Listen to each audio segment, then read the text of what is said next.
Good morning. So we're working on our new time schedule still. We'll have our council time later this afternoon at 1. So we have just the work session this morning. And who's going to lead that discussion off? Yes, so we had 3 work sessions this morning. The first one is on the legislative agenda development, and we have our lobbyists, Josh and Annika, joining us this morning, and they'll go over that.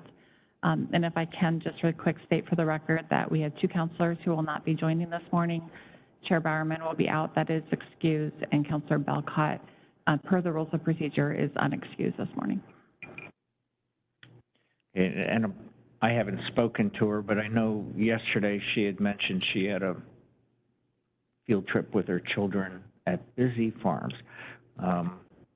So she just hadn't met the 5-day notice requirement, so it would be excused, my understanding. Anyway, Josh and Annika, ready to take it away? Yeah, thank you, counselors and staff. Nice to see you all. So we're excited to be here with you this morning. It is fast time to be thinking about the upcoming legislative session, and that's what we want to talk with you about today. We've got a presentation to sort of set the context, and then are hoping to have some discussion and hear back from you about further direction. Annika is going to give the presentation. We're happy to answer questions as she goes through, and both of us will be here and to talk afterwards. So Annika, why don't you take it away? Thank you. Can I get the next slide, please? Thank you. So last year was the long 105-day session. It was the first year of the biennium where they adopted their larger 23-25 biennial budgets. Next year, we'll be going into a supplemental session, which is a short 60-day session. That means that there's a lot less opportunity for significant capital and operating investments. Last year, they adopted their big capital budget. The legislature left some bond capacity, so we will have some opportunity in the 24 session for some capital requests, if that's something that the council would like to pursue. But we're looking at generally smaller requests in the supplemental session. Usually we recommend something close to the $200,000, $300,000 range, rather than those big $500,000, million type capital requests. That being said, the legislature, as you know, had an unexpected auction for their cap and trade dollars in sometime earlier this summer.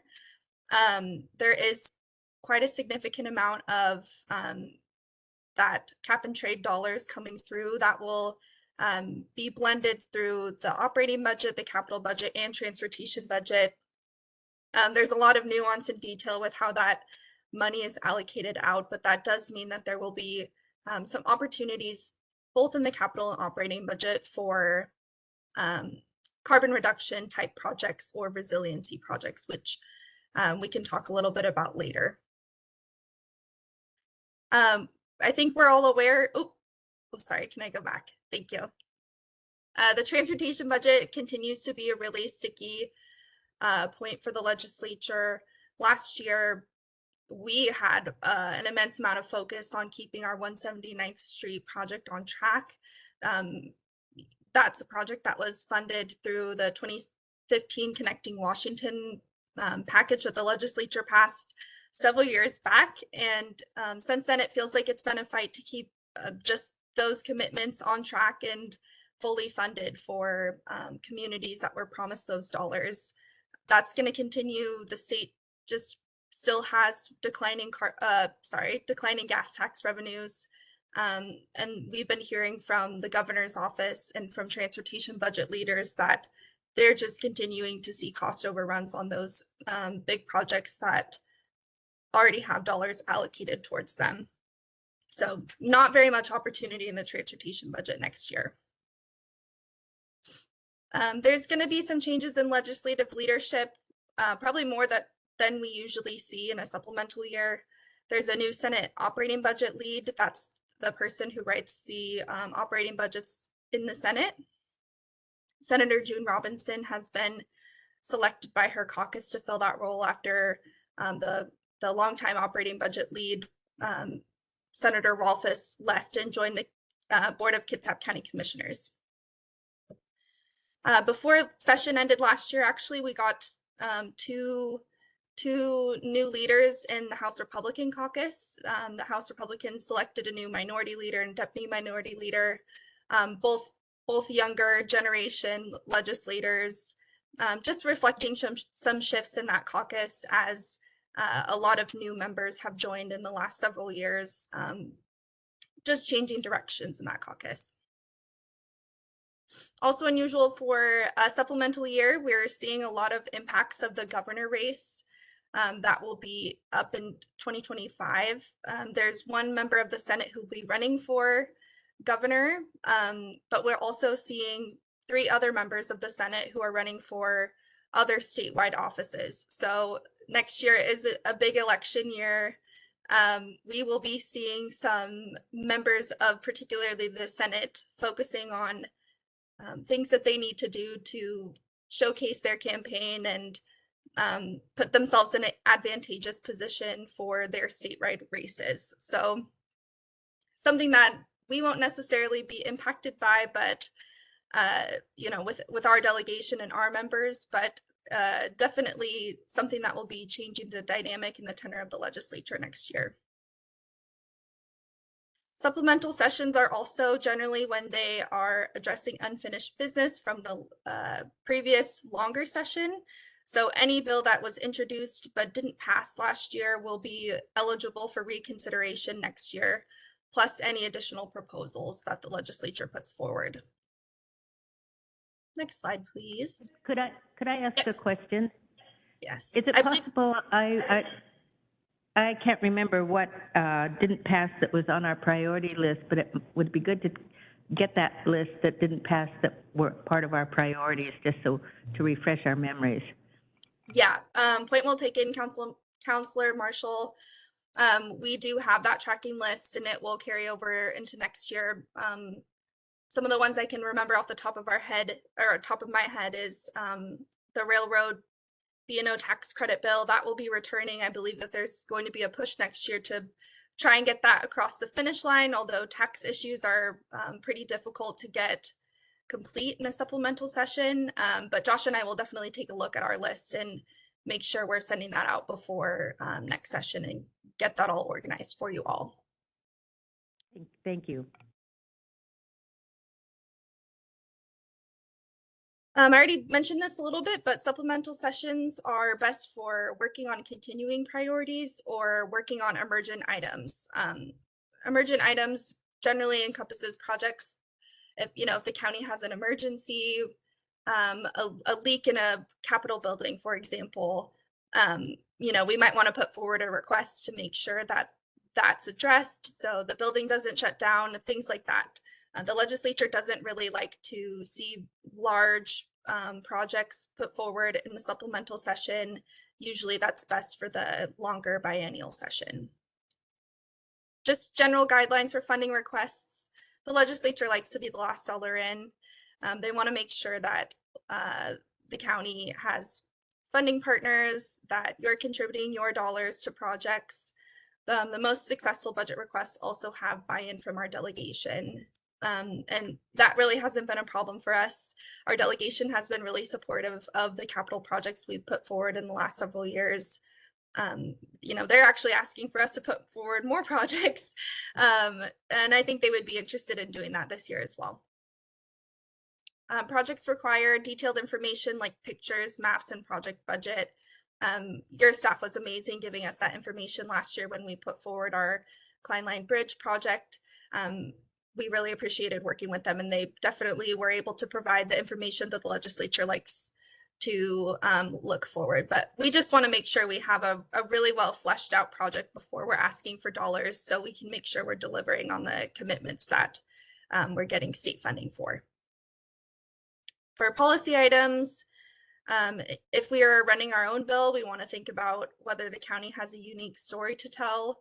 Another way to look at that is considering whether we're adding to or whether we're differentiating from the efforts of other partners. So typically we have WASAC, the Washington State Association of Counties. They're really the lead on statewide county issues.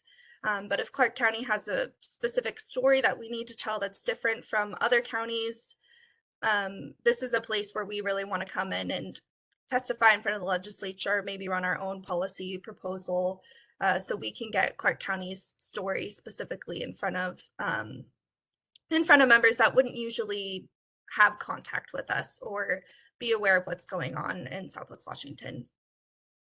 We also want to make sure that we're coordinating with our delegation well in advance of session. So we're all identifying shared points that we can work together. Next slide, please. So you may be aware that WASAC approved a recommendation this year not to update their 2024 legislative agenda. Last session, they had 4 legislative items. They were successful in accomplishing all 4 of those items, which is incredibly amazing and testament to, WASAC staff's capability, but also very unusual for a session. We don't usually see them accomplishing all of their items. So the LSC decided, in light of that, decided not to update and have new items for next year's agenda. Staff will continue to respond to legislative proposals, of course. They do have WASAC's 2023 policy manual, that's policy issues and positions that the body has already approved for them to work on. They'll continue to be responding to proposals next year, but we won't see them pushing any new specific requests or working on any specific policy items this next year. Another consideration that led to the body choosing not to update the agenda is that WASAC filed their indigent defense lawsuit on September 7th. The lawsuit asks the court to direct the state to provide adequate and stable funding for indigent defense or to directly provide those services. We don't expect the court to take any action on this next session, but as you know, that's a significant ask of the state funding wise. The state doesn't like to give up their operating dollars. They already have a lot of demands on their dollars, as you know. So this lawsuit is likely to dominate conversations about county issues with legislators. Last session, there was an effort to revise the 1% property tax cap, remove it for local governments and replace it with a 3% cap, just to respond to increased demands on county revenues and also significant inflation. This will be coming back next session. AWC, the Association of Washington Cities, that's one of their priority items for next year, so they'll be pushing on that. You may be aware that King County, this is one of their top priorities for next session, have already been circulating materials about how important this is for King County, so they'll be pushing really hard next session on this, and other, we expect to see other junior taxing districts as well be pushing on this as well. Typically, Clark County hasn't really played in this conversation, but we can have a conversation during session about if we want to weigh in on this, but just to be aware, this will be a conversation at the county level for next session. Also, True Blood will be another topic of conversation for counties next year. We saw that a little bit last session with DSHS looking for additional beds in Clark County. We expect that DSHS will be continuing those conversations. The governor's office has already signaled that they will be making, this will be a huge focus for them next session, and will also be making requests to cover the costs of their fines, as the court has ruled that DSHS cannot use forensic mental health beds to house civil conversion patients, which they've been doing up to this point. So they will be looking for new forensic beds, and then also in response to a lawsuit filed by Wasac and other counties as well. Also beds for civil conversion patients, as the court has ruled that they do need to accept civil conversion and forensic patients. So huge strain on DSHS's budget. As you are all aware, there's really no beds available in the state. They're working to increase capacity at Western State Hospital, but that's not expected to be complete until 2029. So they will be making requests to cover the cost of their fines, but also we anticipate there will be another conversation next year about finding additional bed capacity in communities. Next slide, please. So looking towards next year, I already mentioned this, but the transportation budget is still going to be a contentious area for legislators, as we are still going to see strain on those resources. So one possible priority for next year, we'd recommend retaining 179th Street schedule and funding on your agenda next year. Our delegation is very aware, very supportive of this project for us, but the upcoming renegotiations of existing commitments as the state responds to rising bids is gonna could put this funding at risk again. So we would recommend keeping that on our agenda for next year and be prepared to fight for that money that we received. I just wanted to put out some past legislative priorities, examples of projects that we've had. I mentioned before, we had a capital request last year, the Klein Light Bridge and ADA improvements project. That was a capital request, came together very quickly. We got full funding for that project last year. If we had something similar to put forward this year, I think our delegation again would be interested. A larger project that we put forward in the past is the Tenny Creek Assisted Living Facility. Again, an area that the legislature is wanting to invest in at the moment. I don't know if the county has any larger housing type or behavioral health type requests this year. Those usually take more partners and more planning. But again, I think we could be successful despite the supplemental budget, because this is really an area that the legislature wants to continue to invest. 2 or 3 sessions ago, we also had an operating budget request for reimbursement of housing relocation due to wildfires in Oregon. That's just an example of an operating request we've had. Last year, we also had, the last 2 years, we've also had the Vancouver Lake Management Plan, which was an operating budget request that we championed, and your delegation was successful in getting money for us. And then some examples of policy items we've had in the last several years is supporting funding for the Regional Law Enforcement Training Facility. That was last year. And then also last year, continuing the Consolidated Homelessness Grant.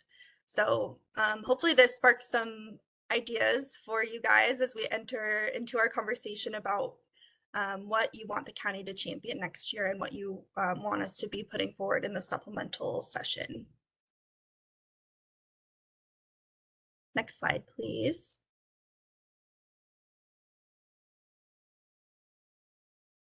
So we're already today, hopefully beginning to brainstorm possible 2024 ideas.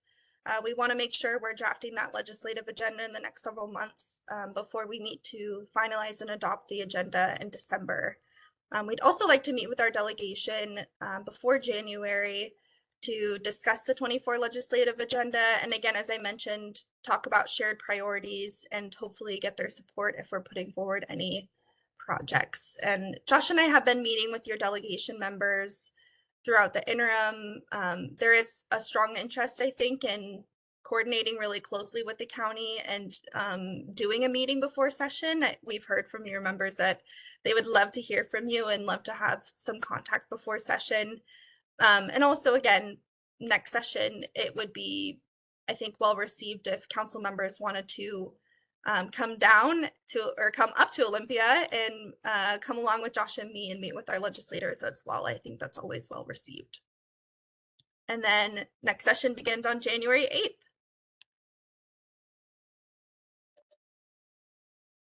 Before we go to questions, thanks, Annika. That was great. I did want to circle back to the question that Councilor Marshall asked. We didn't highlight it specifically, but all of the items that we had asked for on our legislative agenda that we were seeking funding or help with were actually supported by the legislature, and we did receive funding for last session. So we don't really have anything on our priority items left over from last year. The one exception was the additional study for the third crossing. There was legislation on that, as you recall, that we came in and supported by Senator Wilson. And Representative Cheney had a House bill as well. In terms of the bills that were put forward, and we ended up taking a position on one way or another. I did a quick look while Annika was talking, and there will be bills coming back that were on our monitoring list, but none of them were what I would have considered sort of super high priority for us last session. That doesn't mean that we don't want to take a look at them again and see if maybe now in a different environment they should be. One example we know that's coming forward is legislation to require jurisdictions to allow a lot of density around transit-oriented development and transit stops. And if you recall from last year, that was really a moving target in terms of how they defined a transit stop, and could have had different impacts depending on how that definition was drafted. So that will be an area of discussion. So I guess I kind of just wanted to make sure it was clear that really from a priority perspective, we got most of everything we asked for last year, and there are still a few hanging bills out there, but nothing that has my hair on fire. So just Thanks, Josh. Annika, with the time that we have remaining, I want to kind of get to what I thought we were going to do this morning. This is a good overview, and we do have mainly a brand new council that hasn't participated in this part of the process from October to December and that's a big challenge. With all the great priorities we may have, we do need to be practical and kind of list them and get them down to a reasonable number. So those challenges exist, and we barely have a quorum today. So that's unfortunate and certainly not your fault. But I thought the reason that we scheduled this meeting this morning was anticipation of some efforts that we're making with our ECHO to eliminate homelessness. We have a joint session coming up with the City of Vancouver, with our lobbyists, with the city's lobbyists, and then all the stakeholders within that ECHO group, councilors and mayors from the other cities, as well as other stakeholders out in the community Southwest Washington, some of our benefactors, you name it. But I thought today was going to be basically homework, prep work for that meeting that's coming up with ECHO, so that we kind of have some ideas teed up. I mean, we had one listed on last year's priority.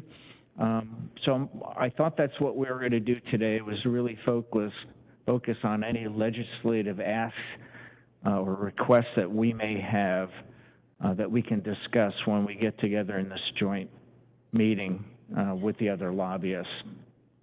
Councilor Mavaji, if I can respond, I think there's two parts that were for today. One is the legislative priorities for the next session, and then anything related to homeless and getting council's buy-in on that would be taken then to ECHO. So I think it's both. And there might be more work to be done, and we can invite them back on our other legislative priorities. I mean, I have a whole page of priorities coming already, and we haven't even started discussing. But with the remaining time that we have, because we have two other work sessions, I'm hoping we can focus on our response to homelessness. And we're in the update sequence right now for our homeless action plan from the county.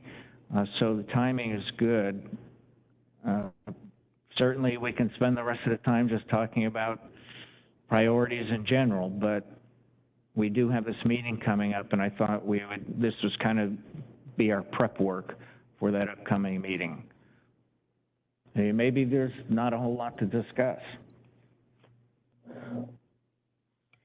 Well, I think if you have a list, I'd be happy to hear your list in preparation for that next meeting. But just off the top of my head, I know I went to a local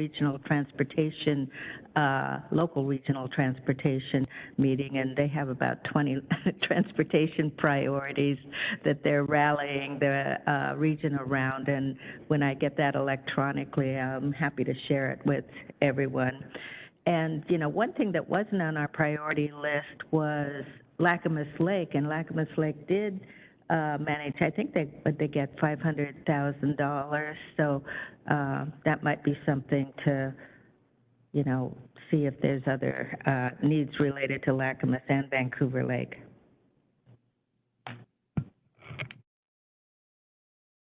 Okay, so we're not going to talk about homeless priorities legislation?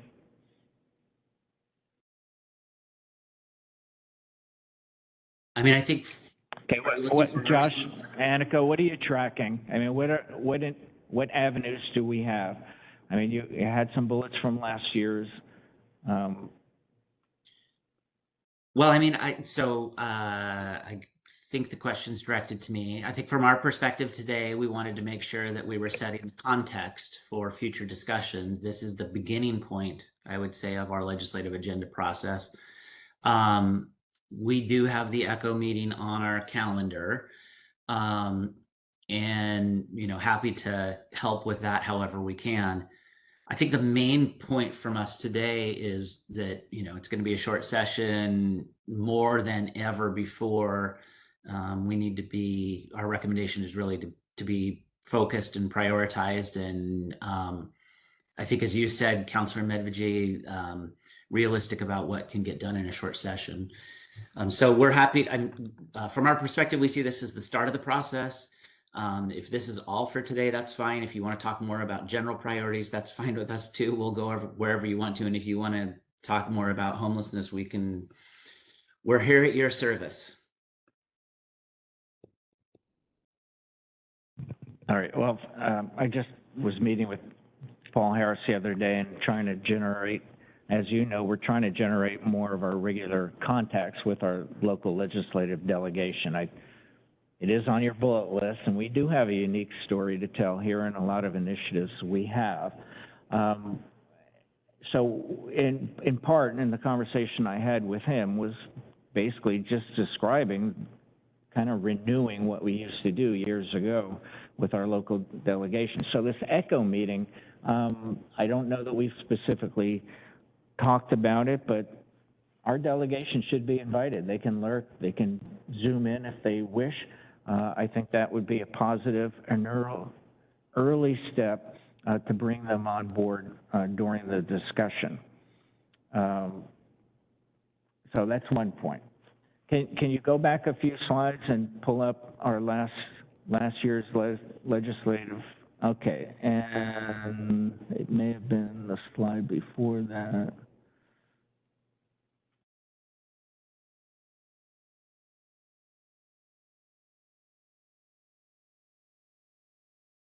There was at least one bullet.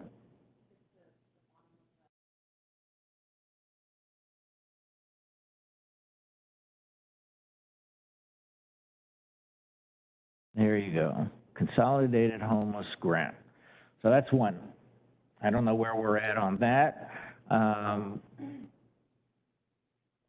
Affordable housing is an area that is a prime area of intersection to address our homeless responses. Annika, you were going to say something? Thanks, Counselor. I was just going to say the legislature did continue the Consolidated Homeless Grant.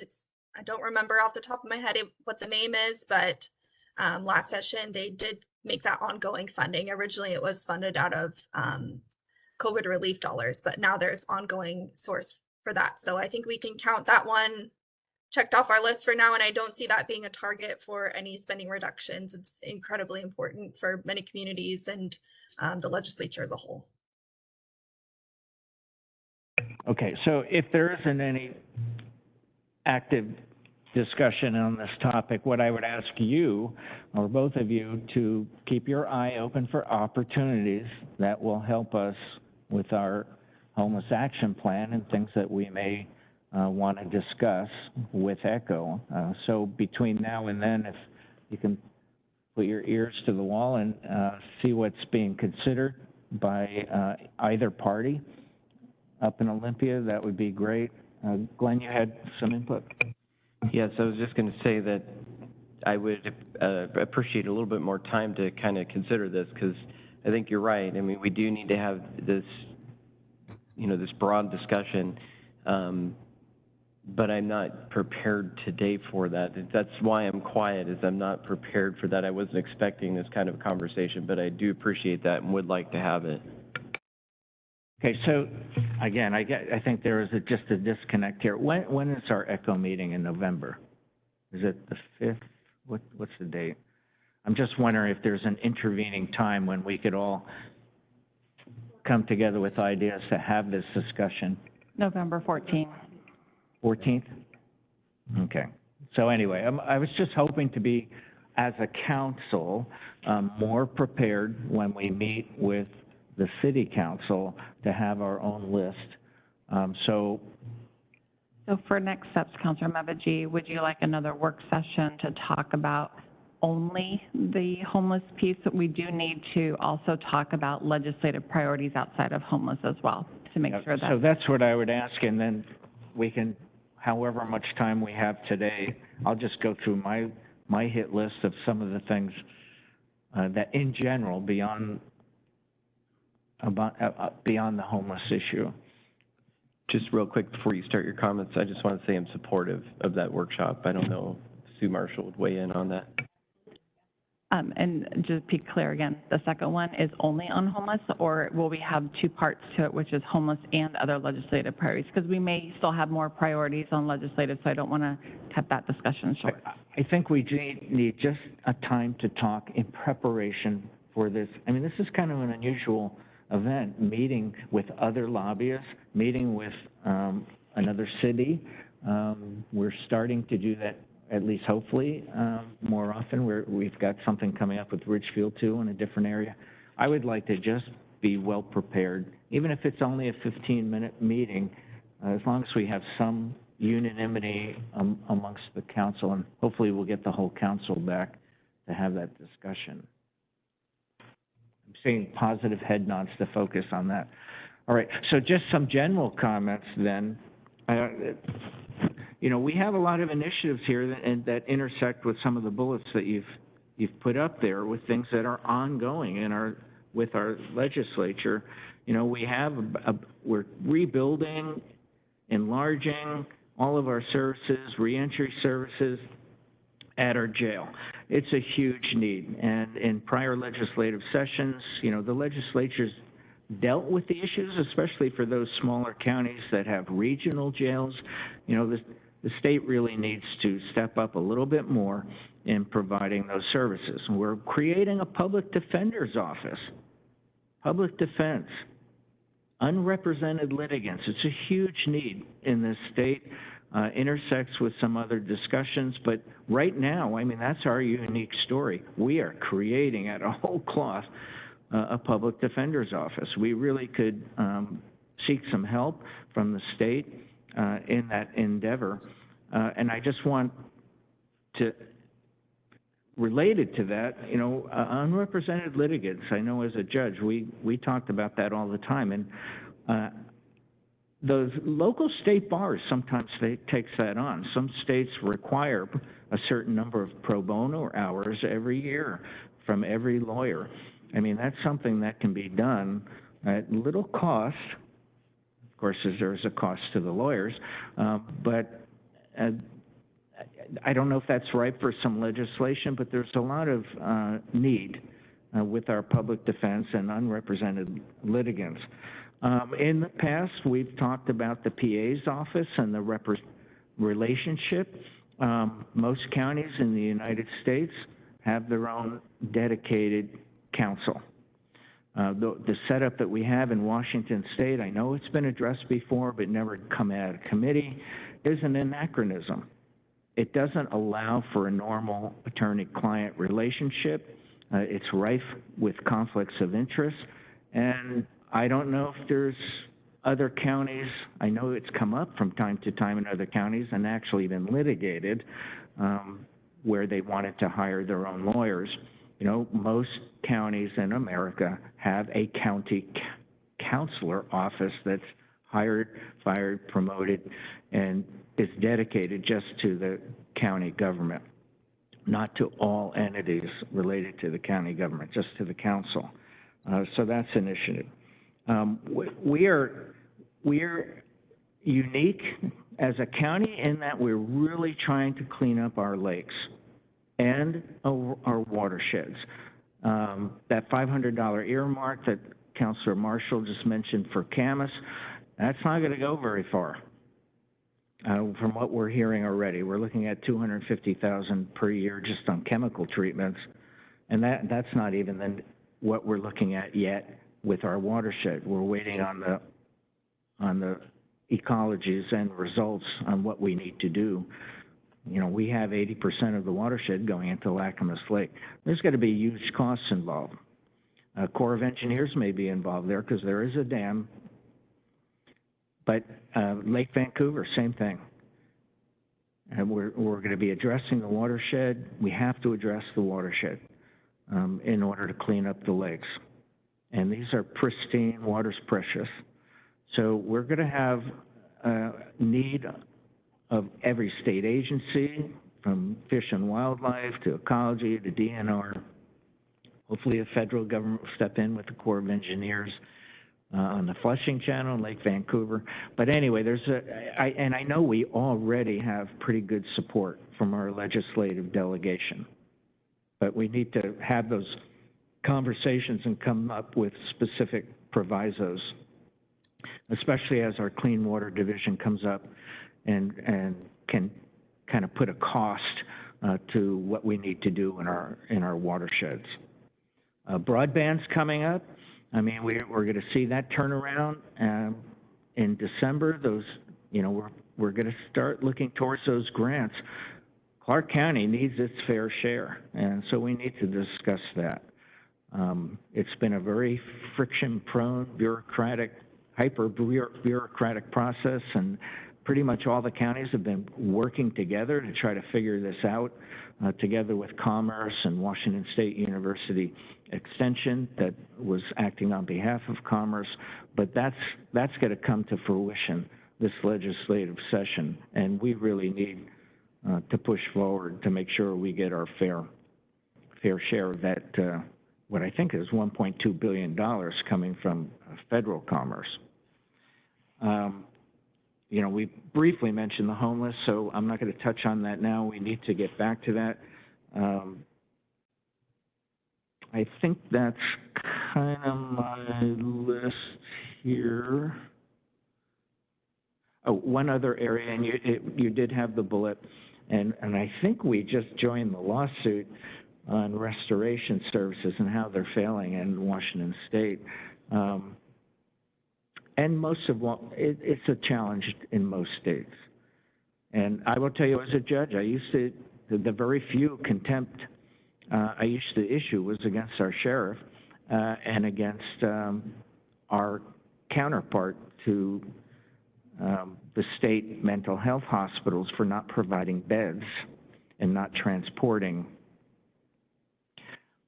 to restore someone who's caught in the breach of mental illness and drug addiction,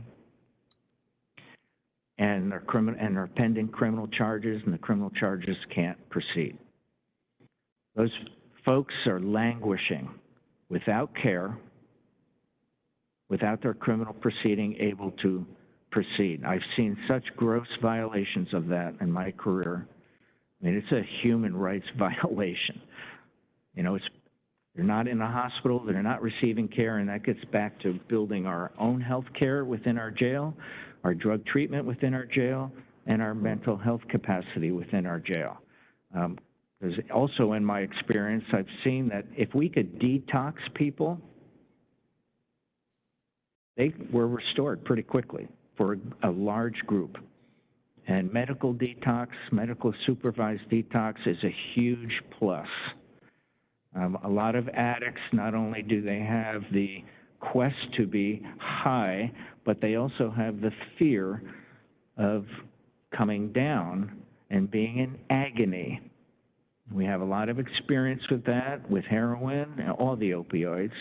I mean, it is a prime determinant why people keep on this habitual addiction cycle, not only to seek the high, but to avoid the pain of detoxing. So there's an intersection with our jails there, with the forensic care, because we do have an opportunity if we can detox people. Quite frankly, they're usually restored very quickly. There's a very small portion that takes month after month of mental health care to get them capable of proceeding with their own defense, being able to participate. A lot of people don't understand these issues, but it is broken in Washington State, it's broken in California, it's broken in most states, and we need to do everything we can in every locked facility that's available to treat that group. And I'm positive it's going to be coming up in this legislative session for attention. I heard something of enormous, and I don't know how these fines worked from the federal courts. Where does that fine money go? But I know it's being taken away from our restorative services in the state. So that's, we got to fix that. State has to fix that. Anyway, I think that's my list for this morning. Glenn, Sue? I had one thing that I was going to bring up, but it's not with the state legislature, it's a federal, and I don't know how we go about that. And I was just bringing up the fact that when people enter into our jail, they are no longer eligible for Medicaid, which is absolutely ridiculous. So I don't know what we can do about that, but it's certainly once somebody enters our jail, it should not become our responsibility to cover the health care of those individuals when they had previously qualified for insurance. We've had some recent changes to that, so it's not completely, that used to be the case, and now they've made some recent changes in the last couple of years to continue benefits in certain aspects. So I'll get the information to you on that, Councilor Young, of what that looks like, but there has been some recent changes in the last couple of years on that piece, because that was absolutely the case before. Yes. We hit that pretty hard a couple of years ago, and there was a fix. But So other ideas? if I might, I can answer a little bit on that or interject a little bit on that. So my understanding is that the state applied for a waiver with the federal Medicaid services, received that waiver. Now there are some implementation issues at the state healthcare authority. And I know WASAC was talking about moving forward with a request this year it sounds like there needs to be a statutory change. And my impression is that though WASAC does not have this as a priority, doesn't have any priorities this year, I'm sure there will still be work on that issue. So that would be a bill that we could jump forward and support when it does show up, because I do think it will. So great point. We did, and you're our WASAC representative, are you not? Okay, good. Other comments that you have, or Sue? Not at this time. Okay, well, thanks, Josh and Annika. We look forward to focusing on our homeless ECHO meeting with the cities. It's mainly with Vancouver and their whole council. How are we shaping up on that? Do we have a date and they're going to commit? The council, not just their lobbyists? I'll be talking to council about that. I did receive a response back from Eric Holmes regarding a joint meeting with our council, and I think it's their desire to extend it to all the cities, not just the city of Vancouver, as homeless is part of all the cities. And what avenue does our council want to take, either having the full councils from all the jurisdictions or have it be funneled through ECHO, who has the representation of all the cities? Okay, that would be a big meeting. And I don't know that we'd ever be able to schedule it. So anyway, any parting thoughts, Josh or Annika? Otherwise, we'll move on to our next work session. No, just thank you for the time. And again, we're happy to meet however you want to for next steps. And we can make sure we're talking with staff as we have been about making sure that we're ready and moving forward. So thanks for your time again this morning. Super. Thank you. All right. So we have